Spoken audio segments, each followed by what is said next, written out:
Neil, how pleased are you that this game's come around so quickly after Saturday's defeat? And No, what kind of I could do with an easier one if I'm honest. But I'll be saying that every press conference between now and the end of the season. They're all difficult games. It's I think when you've had a bad game, you want to get up and off. I was in yesterday for hours, and looking at the disappointment of Saturday again. But really, it was self-inflicted. I thought we did quite well.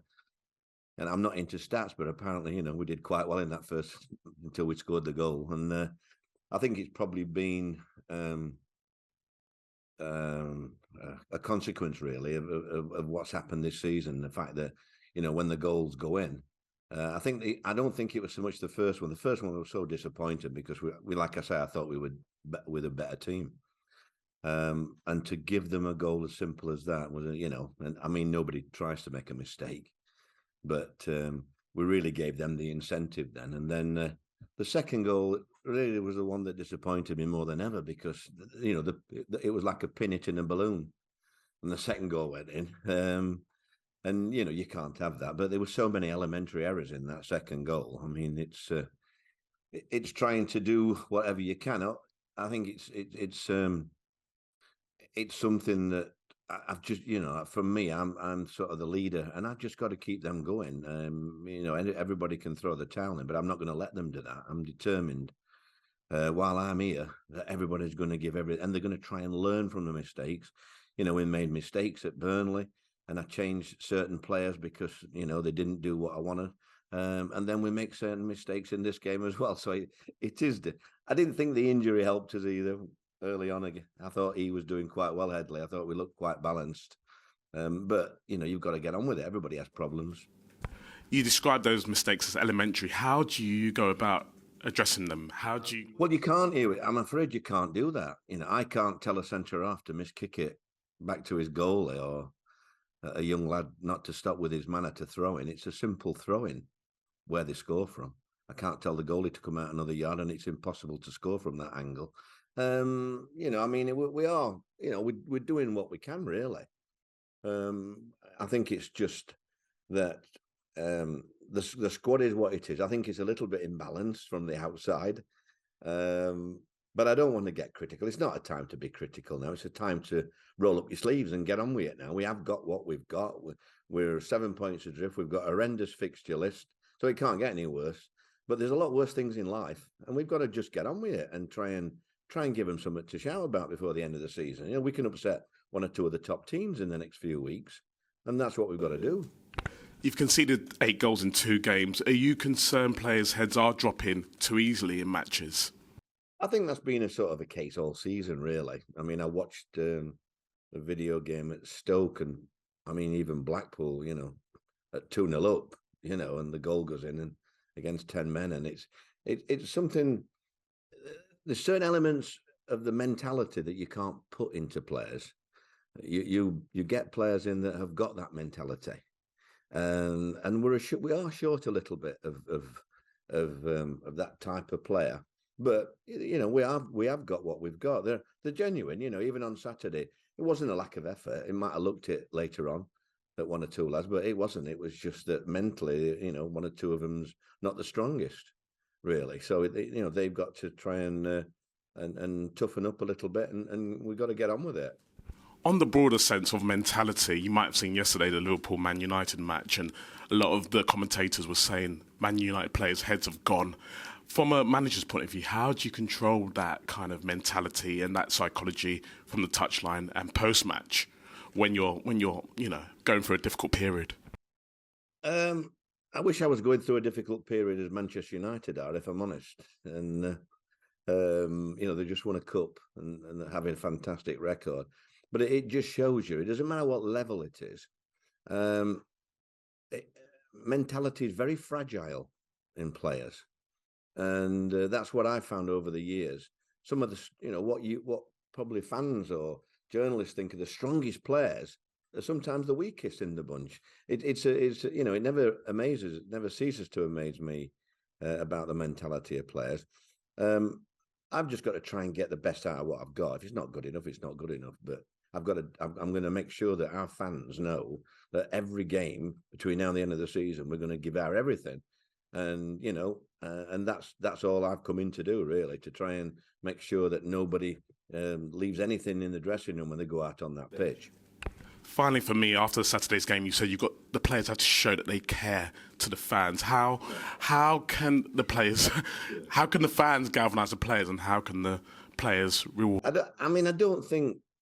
don't think they have to show that they care. I think it's just one or two inexperienced lads, and mentality is very fragile. And a goal that we concede like we did is, but they came back against Birmingham, and I thought we did well in that particular game. Are you with me?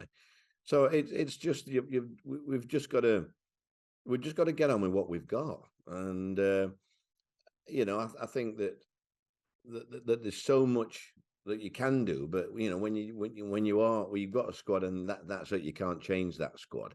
You've just got to try and do the best you can with what you've got. And the players there's nobody, I'll tell you now, there's nobody at all not trying. It's just not in the nature.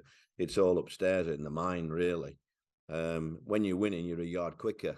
When you're losing, you're a yard slower. It's just that's how football is, really. That's how life is, really. You have to overcome these obstacles. You have to overcome adversity, whatever job you're in or life. We've had to get through a COVID thing that we've never seen in history.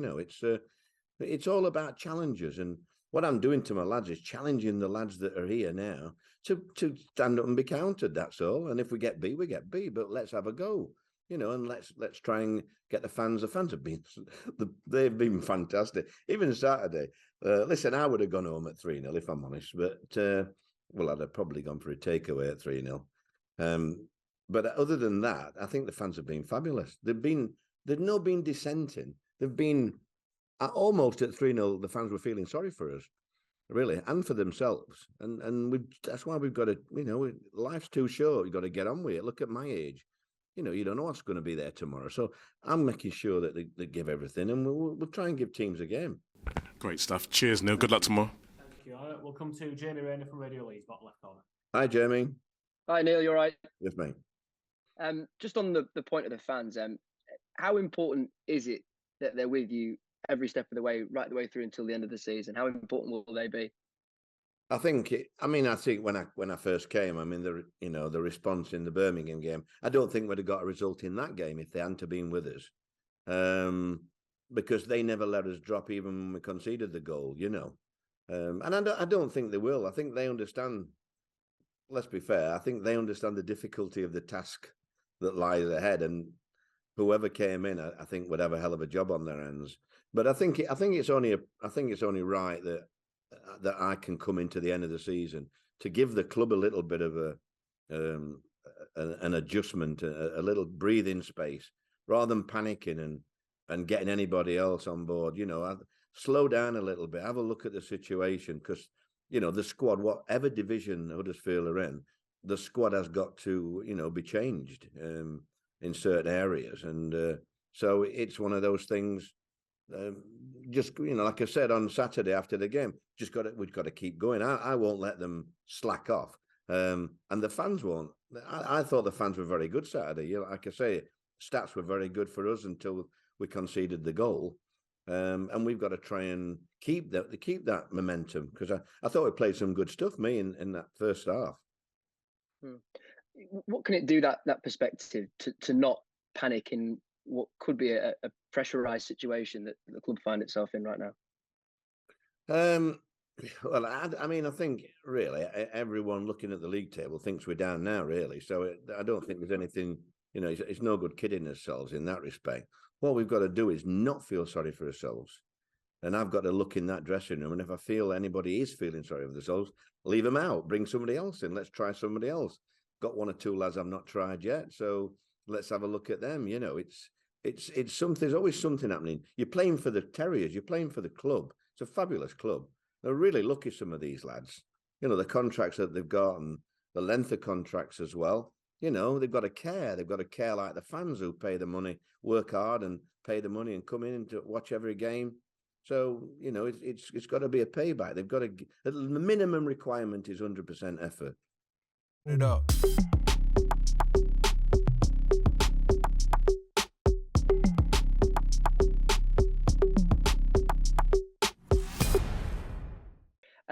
On that point of mentality and trying to instill it into the players, do you have to lean on the more experienced heads in the squad, whether available or not, to try and get that message across? You do. The problem at the moment, and it has happened all season, the confidence is so low that you've got to be a little bit careful on that. Yes, you talk to your senior players more, but sometimes the senior players need more lifting than the young lads that have got nothing to lose. Are you with me? So you have to deal with the different age groups different. Sometimes, like I say, the older ones want to have an arm around the shoulder, and the young ones just need telling give an opportunity, because we need their energy. We're going to need some of the young lads to step up now, and we need their energy in these games. So it's a fascinating challenge. I know it's probably one that I didn't need, but it's one that I am. It's galvanised everybody. I want to try and get everybody singing from the same hymn sheets, and the club's always been good to me, and I feel it's only right to repay them. Although I bet the fans one or two fans might have been thinking, I wish you'd go back to Cornwall after Saturday's result. You mentioned the younger players and maybe giving them a run out. Is that something that's in the back of your mind, just to freshen things up and try something a bit different if needs be? I think you've got to do it in a situation where it's like this. You might as well look at one or two lads now and give them an opportunity to show what they can do, really, because with no disrespect to the squad, the players that have been here have put themselves in a situation like this. So, this is a time, whilst we still got to go for results, I think if the opportunity comes to play one or two lads, then, yeah, we've got to give them an opportunity. What do you make of tomorrow night's opponents then, Bristol City? Well, they're undefeated till the weekend. Nigel's, I'm not saying being fortunate, but they've got you're talking about young players. They've had a group of young players come through exciting. The lad Scott, everybody's raving about. Yeah. I had a similar situation at Sheffield United, where I had Jagielka, Montgomery, Tongi, who's here now at Huddersfield. We had it all come at once. And you're blessed like that, really, that they all step up to the championship. But that's what's happened down there. And they've got good players. And I'm sure, Naki Wells, who was at Huddersfield, he's been a good player throughout his career. So Nigel's got a good mix, really. And I think they'll be disappointed, if I'm honest, that they're not higher up and pushing for the playoffs, because it's a big club down there. I've had some right barneys with them. It's been great battles. Bristol. I'm sure you've heard about when I pass away what I want them to do. I'm sure if they're winning 4-0 on Tuesday night, I'm sure I'll get a few rounds. I'm sure later on in the game. Just final question from me. I'm sure you've crossed paths with Nigel quite a few times in your managerial career. What can you expect from a side that's under his leadership? Well, they're a good side. I think some the front four, you've got to score goals. I think the front four are as good as anything, really. Whoever he plays, he's got a choice of strikers. He's got a choice of wide men, number 10s, but they're all quick and very, very good. So, our defence have going to have to be on the toes and play better than they have been playing the last couple of games. Best of luck, Neil. Thank you. Thank you. Thanks, Jamie. We'll come to Stephen from the Examines. I think the scan. I think he's gone for the scan this morning. Really, we don't know yet whether it's into the tendons. If it's not in the tendons, we're probably a couple of weeks. Okay, is it hamstring? Yeah. You mentioned the Bristol City fans, the sort of the ding-dongs you've had with them. Is that from your time at Cardiff, presumably? Everywhere, really. When I was at Palace, I think they beat us in the semi-finals and of the playoffs.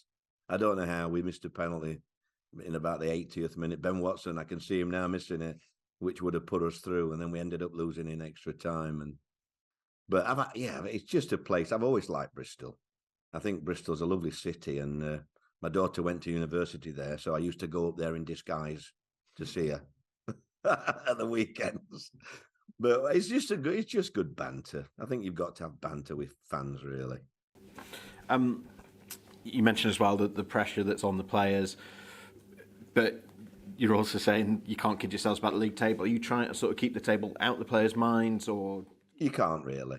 I wish you could, but it's not so. The managers that say we never look below us or above us, they're talking a load of bull, really. Everybody knows exactly where they are in the league table every time of the season. It's a matter now. They're playing for pride. They're playing for pride now. I mean, we have to get 4 or 5 wins, and you look at the fixtures coming up, and the difficult fixtures. But I don't want us just to lay down. I want us to, I've got to try and organise them as best I can, so that we've got a chance of defending and scoring goals. And it's a great challenge for me, and probably the most difficult challenge I've ever had. But it's a challenge that I'm going to relish until May. There was a bit of a sense of resignation on Saturday, I think, from a lot of the fans. Do you want them to sort of come back out on Tuesday and rally and sort of put that to one side? I think they will. I think they've got pride in their own club, and that's what I'm asking the players to have pride in the club. It's just disappointment from a fan's point of view. I think they've expected so much, haven't they, since the Premier League, and you're bound to get disappointments like this when you're looking at the league table, and then you lose 4-0 at home.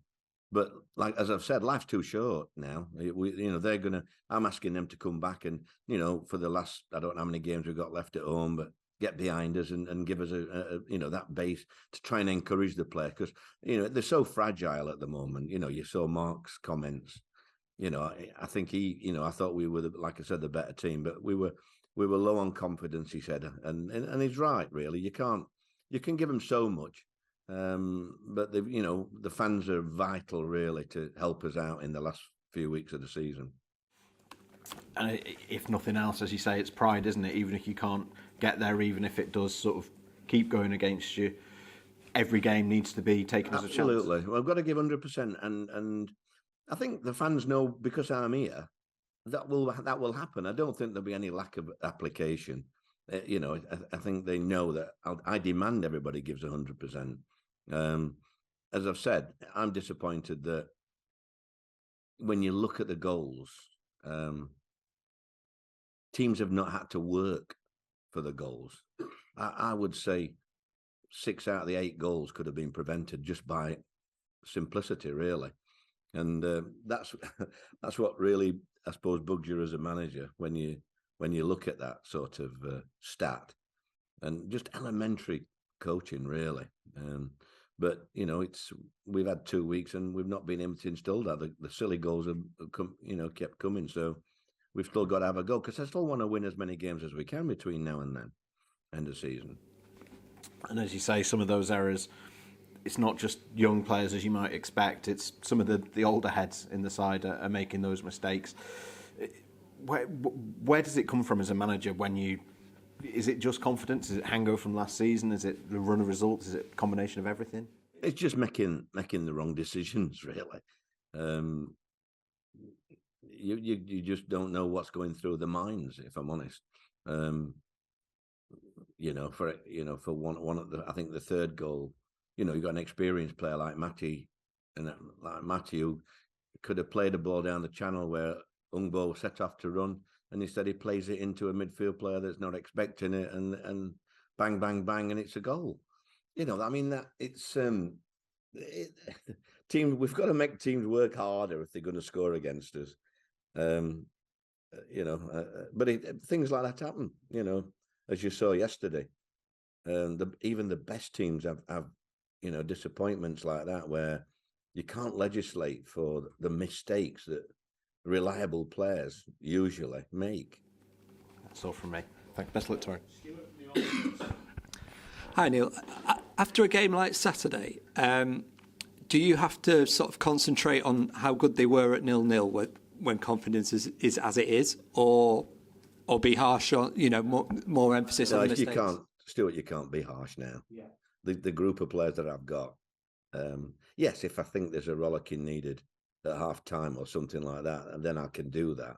But in general, it's not a time for that. It's a time for trying to get the best out of what you can, trying to make them not as fragile as they are. And we've got some good players. We've got some good players, so we've got to try and bring the best out of them, and try and give teams games, really, to come up with a solution to try and give the best team.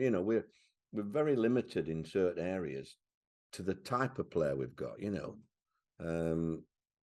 And when you lose or you leave one or two lads out, you know, you've not really got a replacement any better. So it's a catch-22 for me at the moment. It's trying to get those pegs in them round holes, you know, and it's difficult. So I know it's not black and white, but is it more about sort of putting an arm around these lads and reminding them that they are actually better than they're performing at the moment? Yeah, and it's asking them to not. Well, it's all right. People saying, you know, don't drop your heads or don't throw your towels in. But that, like I said to you, mentality, it's a strange thing that.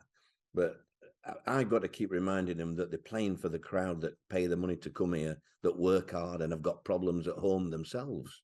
So, you know, stop feeling sorry for yourselves here. You're lucky to be a footballer in modern day and to get paid for a wonderful job at a wonderful club. So get off your backsides and get stuck in. You know, that's what I've got to say to them.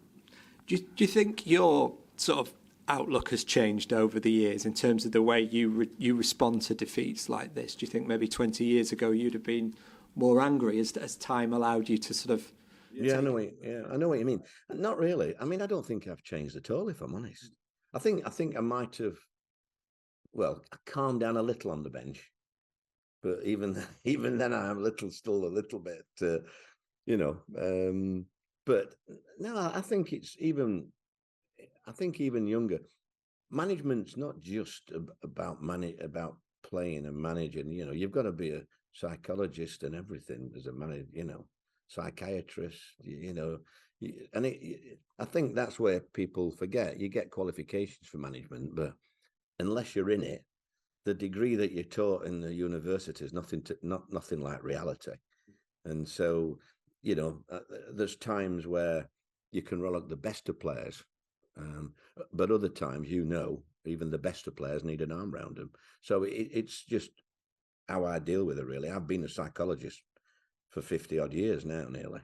And you know, when people tell me, you know, we're getting a psychologist in or something like that, I think, well, he's already here. That's why I'm here, you know. But that's what they do. They get positions for everybody now, don't they? They're modern day. But I've done all that. I save a lot of money for clubs, me.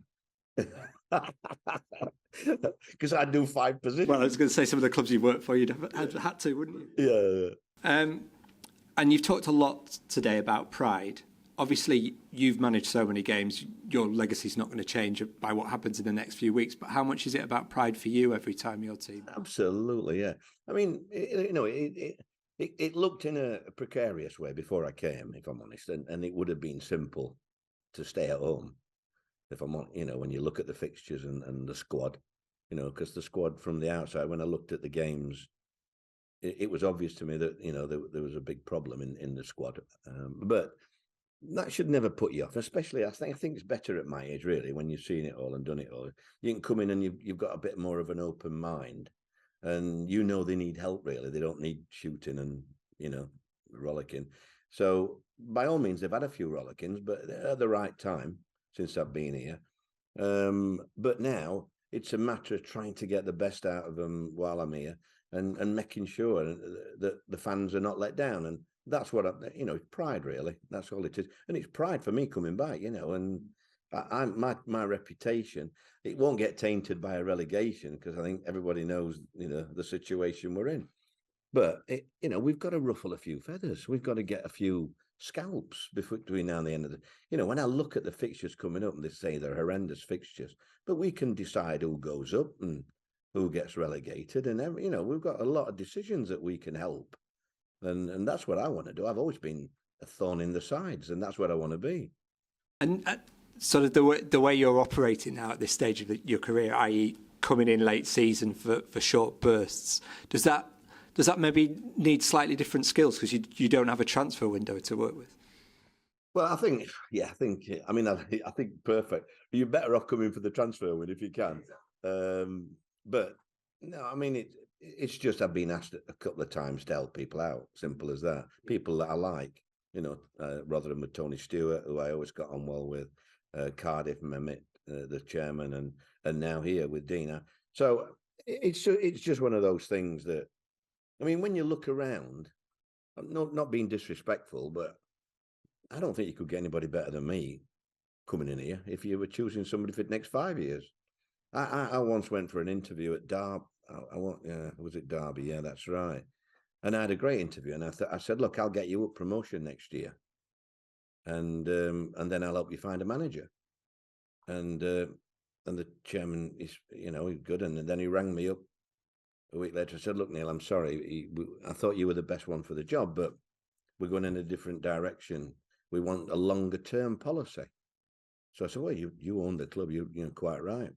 And so I said, "I wish you all the best." And the manager that they appointed, he lasted 3 months and got the sack. So there's morals in stories, isn't there, really? So you've just got to, I am enjoying it. It's a horrible feeling.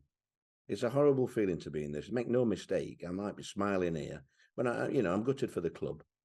I think, wow, I wish I'd have come a couple of months. When something like Sober Thomas leaves, I'm distraught. I tried to sign him the same day that Huddersfield did, so I know whatever disagreements that he had, I'm sure I could have sorted that. Are you with me?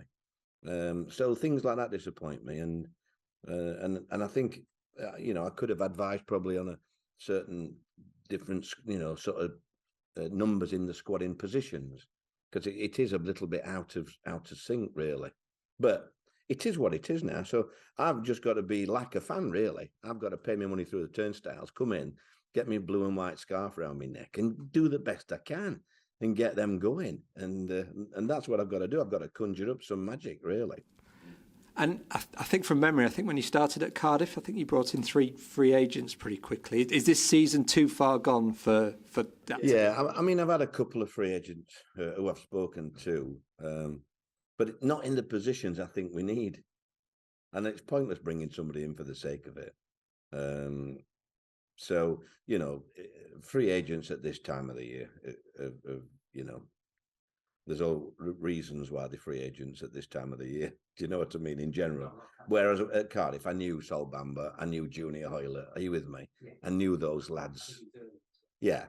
So I knew the lads, and they were really waiting for me to get a club. But I haven't got anybody like that on pipeline. I have looked, and I am looking now. If somebody came in, if I thought they could do a job for 3 months, 2 months, and what have you, I would try and bring, because we are so short in a certain area, I think. Smashing. Thank you very much. Good luck. Thanks. Got James Nursey from the Daily Mirror in the bottom right. James. Hi, James. Hi, Neil. Nice to see you. Thank you. Just a couple of questions, if I may. I was smiling at some of your quotes about your relationship with the Bristol City fans earlier, with tongue in cheek, but also in a little bit of seriousness. Could that help fire up the atmosphere tomorrow night, Neil? And you're almost going to need a bit of a cup tie atmosphere, perhaps, aren't you? You need some sort of bounce. I don't think I've ever been. I mean, they came up to Middlesbrough when I was fighting for my life up there. They beat us 3-0 up there, and they had a really good half an hour singing about me. Are you with me? And you just got to bite your tongue and take it, I'm afraid. But I haven't been at pains to say to the rest of the country, I don't want them to boo me when I've passed away. I just want Bristol City fans to boo me for the minute. I don't want, I want everybody else to be quiet and think of the good times that I've had with the clubs that I've been at. But Bristol City fans, it would be wrong of them to be quiet and think about me nicely. We know what to expect now tomorrow night, don't we? And I know you've listed a catalogue of challenges here and said it was the most difficult challenge ever potentially for you. But you're still smiling, aren't you? And cracking jokes. And I guess you have to put on a bit of it doesn't sound like you got any regrets about what you've inherited. No, not at all. I mean, as I've said to you, life is so short, isn't it? Usually when I'm asked to go out nowadays, to a funeral. Everybody I know is popping the clogs and what have you. So you've got to live every day. And these lads are so lucky to work at a club like this with, with fan base like they've got. And they've got to relish on that. And I've got to try and lift the morale and pick a team that mentally as strong as I can get out there to overcome any problems that develop in the games, like going a goal down. And it's not easy. It's a right challenge for me as well. Even the experience I've had, Probably never been in a worse situation than this, and I've had a lot of bad situations. But players have got to play for the pride. They're so lucky to be here. So let's have a go. And if tomorrow night is a bit tasty because of me and Bristol City fans, that's great, isn't it? Let the fans have a go, and let our fans support them. So it's I think football is like that. You miss characters now. Everybody's bland, and all the managers are, if you can understand them, they're all writing notepads, aren't they? What are they writing on the bloody notepads? What do you think Ten Hag were writing on his notepad yesterday? Help. Eh? Yeah. I don't know. Blow the whistle, I guess. Yeah, blow the whistle. Not bad, that. Yeah. Nice to see you, Neil. Thank you for your time. Good luck the rest of the season. Thank you very Thanks, much. everyone.